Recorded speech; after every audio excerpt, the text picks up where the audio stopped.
Hello everyone and welcome back to Sudden Wealth. I hope you guys are doing very well in this week. I'm sorry for not posting content as much as I wanted to, but as I've told you, not only I'm still recovering, but I'm also traveling for business this week. I'll be back in the castle tomorrow late evening, and then my next business trip will only be in mid-April, so I do still have some time before that happens. So hopefully, I should be able to post some content a little bit more regularly. So thank you very much, guys, for keeping up with me. Please don't forget to drop that like and subscribe. As you guys know, that's the only thing that I ask. So thank you very much for your support. Now, stocks do remain quite strong. I mean, as I've mentioned, and I truly believe this, I think that the Fed, if you guys recall the beginning of the year, I was saying, look, guys, there's always a lot of noise in the financial world. And the reason for it is that, this is media. So this is driven by content creation. So basically, they will focus on every little thing and keep posting stuff about every little thing because they need to, to drive content. But the two things to me that I'm looking for in this year would be the Fed signaling stopping QT, which is what they've done in the last meeting. And of course, stocks immediately pumped, and as well as every risk asset pretty much.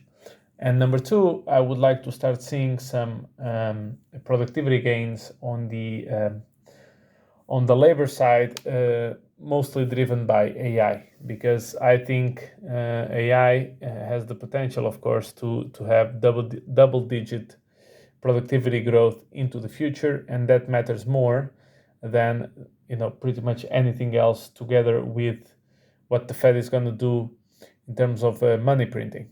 All the rest is just noise. Of course, unless there's World War III or something like that, then of course that becomes very relevant. But other than that, all the rest is a little bit of noise. It can create some short-term spikes and movements, but the point is, looking where things are going and not necessarily what's happening in the very, very, very short term. By the way, of course, there's a big story in the street, which is Dwac, or now it's DGT, which is DGT, which basically is the merger of Dwac with Truth Social. So it has a new ticker symbol. It's pumping quite aggressively. To be honest, it still feels like a meme stock to me. Now, I'm starting to see people predicting the stock to go to $1,000 and all of this crazy stuff. So it feels like, AMC and GameStop and all these kind of things. Look, guys, I cannot tell you what to do. I think I've spoken enough about stocks like this in the past. As you guys know, the majority of people that make money on this, the small minority makes money. The great majority loses a lot of money. So, I would just advise you some caution before you make any kind of decision. I do have a feeling where this stock is going, but I'll leave it for another day. In any case, if you guys don't know what it is, just check my older videos on this kind of subject. Be a bit careful with YouTubers. It's a hot stock, so everybody is talking about it now, and now it's a game of bidders, right? Which is they know that people have invested. They know that people are emotionally invested now as well. So basically, it's going to be a bidding war between YouTubers to see who pumps the more and who predicts the higher stock price. So far, the highest that I've seen was Volkswagen levels, like $1,000. Look, this is the stock market. Anything can happen. If you have enough people buying, not enough people selling, anything is possible. But be aware that there are some vesting schedules, and that shareholders will be able to start selling, I think, somewhere in around 6 months. So, keep that in mind, and be careful. Be careful on YouTube.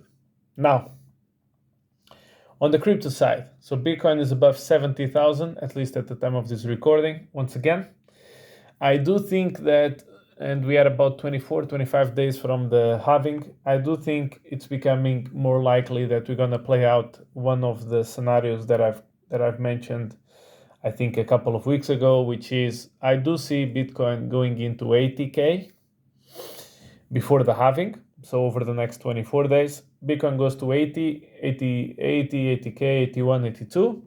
And then for those of you who don't know, Bitcoin drops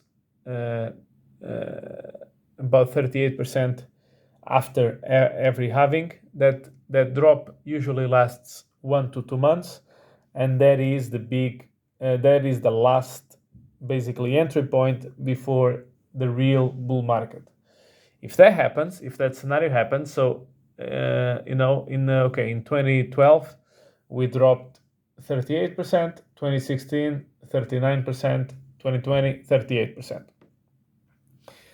If we drop something similar to that, like 38%, for example, and Bitcoin is at 80K, you would go to somewhere between 48, 50, 52K, which was exactly the area of breakout that we had recently. So basically, you would have a test of the breakout area, which is typically very bullish behavior. Probably Peter Schiff would be celebrating and saying that Bitcoin is finished. And by the time that you see these kind of tweets from him, you would probably go into then the full bull market as we usually had. At the moment, I'm not sure what's going to be the peak of the market. It's still a bit too preliminary to say, but I'm inclined to see 240K as an increasingly likely probability. Will it happen? Who knows? Then outside of the main crypto, outside of the Bitcoin, of course,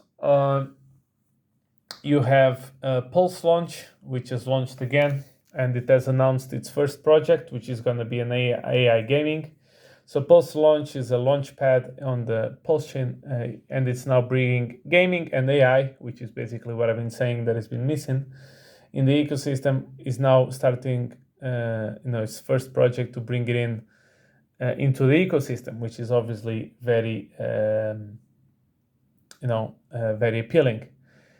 GOFURS also launched in Solana. So far the price action has been strong. I don't know, I think people were expecting us to go like up 10x in the first day.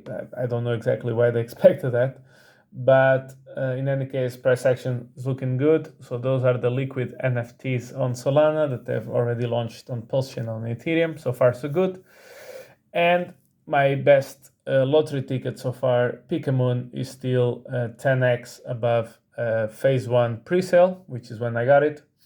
So I'm quite happy with that one, although you have vesting schedules into it. So I do think there's going to be some price pressure in the near future.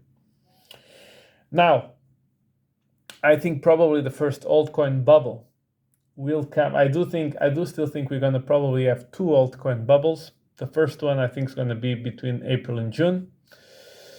Don't forget, Pulse chain is a cycle 2 narrative, so they pump at the end. We're starting to see other layer ones, well, besides Solana, starting to also to pump. So hopefully Pulse chain will be the next in line. One of the good things, there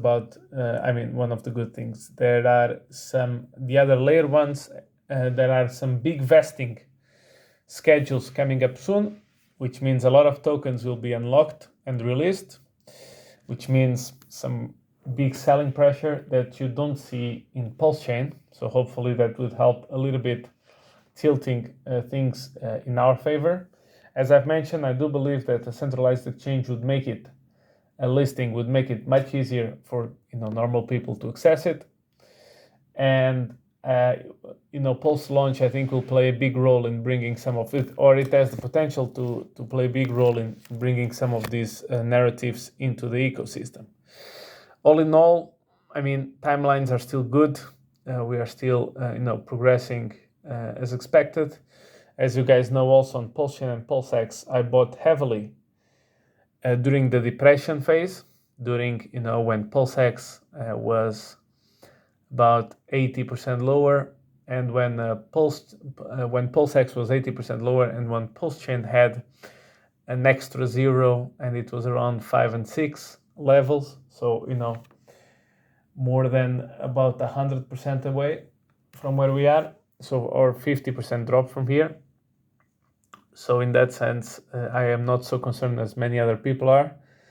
In any case, yeah, I do think we need to bring some more active users. Daily active users is going to be really the key.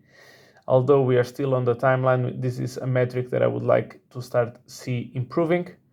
And I do believe that can happen indeed with centralized exchange listings plus some of the new narratives of this cycle coming in.